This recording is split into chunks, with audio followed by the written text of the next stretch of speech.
Okay, so in this video, I'm going to talk to you about the importance of making sure your passport is valid and your visas, your visa is up to date and valid and so on and so on. I was in a very sticky situation and it really terrified me. So my first long, lengthy stay in Kenya was for 8 months. And in Kenya, the law is you need to renew your visa, your tourist visa, every 3 months. So I renewed my visa at 3 months, and then at 6 months, you actually need to leave the country and come back. So I renewed my 3 month visa. When it come to the 6 month visa, I didn't renew it. I was going to just extend it for 2 more months, and then when I left, then I figured, no big deal. Well, it was a big deal. So I also realized about a month before the 6 month was up that my passport was not going to be valid. I was going to be, at 8 months when I left Kenya, I was going to be traveling to Paris, France, and I was going to be staying for a couple of days, which means I wasn't going to be staying in the airport. I would have to leave. If I stayed in the airport, my passport would have been okay.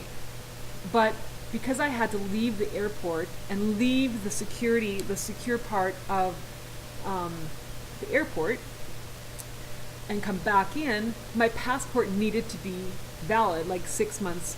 The validity date had to be 6 months prior to my departure date. It wasn't. My passport was not valid.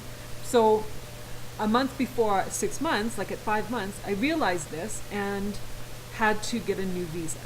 That was all taken care of. The Canadian consulate in Kenya was absolutely amazing, like top notch. I give my thumbs up, like 2 thumbs up to the Canadian consulate. They were awesome. So with my visa, with my passport taken care of, as I said, I didn't renew my travel visa at 6 months, which I should have. I realize now. So don't do that. Follow the rules. I sometimes am a rule breaker until I get caught, and I was seriously caught. So when it came to 8 months and I had to leave, when it was time for me to leave Kenya, I got to immigration, showed him my passport.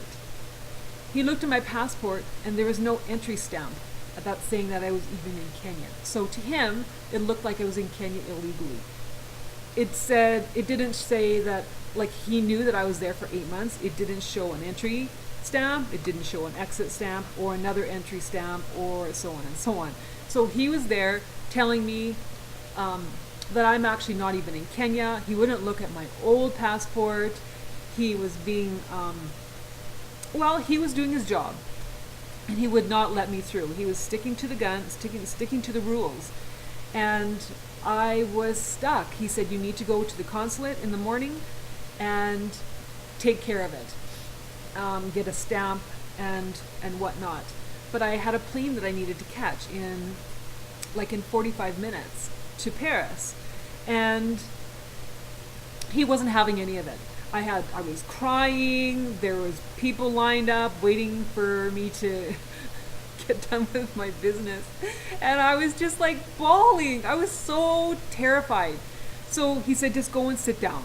So I was trying to get in touch. I went and sat down. I was trying to get connected on my phone to the internet, but those country, like in international, developing countries, you can't always trust that there's going to be Wi-Fi in the airport, and there wasn't.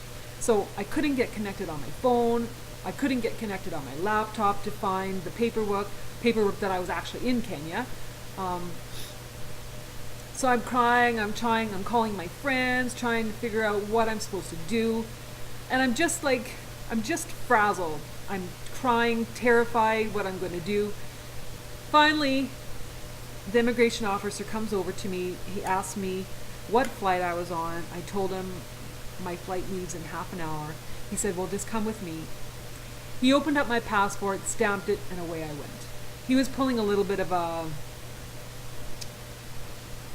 control thing, I think, but he was doing his job, and it was my fault, my error for not following the visa requirements. So I've also come in contact with a friend who had a friend who did the same thing.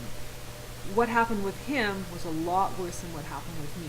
He ended up having to pay a lot of money, and he was even put in jail over the weekend, I believe. So this is not to scare you. This is just to make sure that you understand the importance of following the entry and exit requirements for the country that you're traveling to, and making sure that your passport is valid. So I hope that this little video, my terrifying little experience, keeps you from doing the same thing. Enjoy your travels, and I will continue on with the next video. Take care. Have a great day. Bye.